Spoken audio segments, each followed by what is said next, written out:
Today we're going to talk about what's inside the box.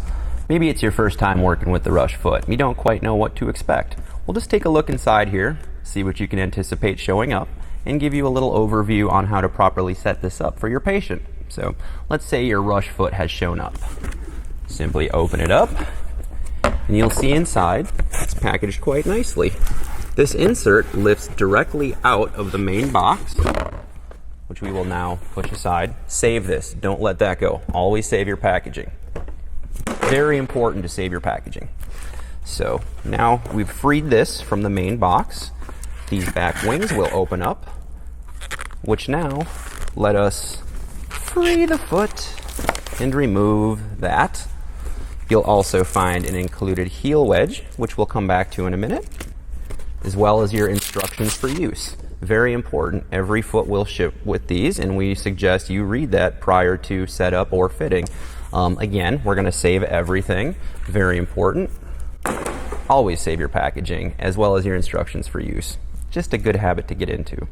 So, now that we have unpackaged the foot, we're going to notice there's this funny little red tag hanging off it, sort of drawing us in saying, attention. Very important. What this says is that we want you to fit your patient and send them home trying that foot out for no less than 10 to 14 days. And it's very important to give your patient that amount of time so they can truly experience the Rush foot and all it has to offer. Simply wearing it in the office for 5 or 10 minutes and walking back and forth in the bars doesn't really tell a patient much. They need to go out, live their life, do some things they haven't done for a while, do some things they've never done, and really see what sort of a experience you can get out of the Rush foot. Another thing you'll notice is that there is a sort of sticker on the top of the pyramid here, and what that is to help protect the hardware in the fitting trials process. So we want to keep that in place until you have successfully fit the patient and they're completely happy. Then you can go ahead and remove this. It'll just help keep the foot from getting beat up in the fitting process. Aside from that, pretty standard, we have our foot shell, we have our Spectre sock, in our Rush 81 foot. You will always find this fully assembled, okay? Now there's one more thing we didn't have in the box with the Rush 81, but if you've ordered a Rush Kid foot or the Rush Rover, we also include a card that looks just like this. And the reason being is that the Rush Rover and the Rush Kid foot can be a little bit tricky when it comes to donning and doffing the foot shell. So this included card right here, it includes a link so you can find us on YouTube and see an instructional video on how to properly don and doff that foot shell. There is also some simple instructions right here to make it as easy as 1, 2, 3. Little picture with a description makes donning and doffing the foot shell on your Rush Kid or Rush Rover a breeze. So you may find that in the box with those 2 feet. Back to the 81. So you've got your foot, you've unpacked it, and we're just going to talk a little bit about the alignment. You've all read your instructions for use, so this is review, but just so you know, what we suggest doing, insert the foot into your patient's shoe and use your wedges until you've got your heel wedged to the proper height.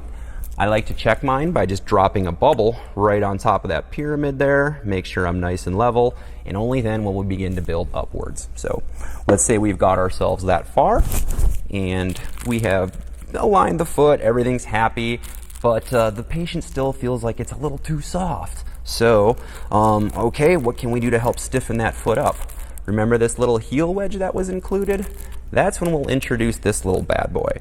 So what I want to do is just show you how to place this properly in the event you choose to use it, because it's very important. Again, you did read your instructions for use, so this is just review. This included wedge does include sort of a peel-off backing, which when removed, it's 3M adhesive. It's going to stick very well. Plantar surface of the sole plate only, down here, okay? Don't put it up here, don't put it underneath the bumper. It goes down on the very, very plantar surface of the foot plate. Now, you go 1/8 inch from the heel. So as long as you put that on the plantar surface and have 1/8 inch gap right there, you're good to go. So pay close attention to that. You'll find that in the box as well. Now what we want to talk about is the alignment of the Rush foot as well. Every foot's a little bit different, but with the Rush foot, as you found in our instructions for use, we want to see that weight line fall right through the center of the pyramid, okay? Not to the front, not to the front of that, right through the center of the pyramid. And during trials and fitting, we suggest that you use some sort of a slide adapter so that you can make anterior or posterior adjustments on the fly. It's very important to get that weight line centered through the pyramid, or it's going to affect the way this foot walks. And we want to make sure your patient gets all of the benefit that the rush foot can offer them. So that's how you go ahead and line that up in the sagittal plane. Through the coronal plane, pretty basic, again, right through the center of the pyramid with the weight line bisecting the socket right through the midpoint of the foot. So as long as you follow those few little conditions, you should have quite a bit ease of setting this up, fitting your patient, and giving them a great and unique experience that they can only find in the rush foot.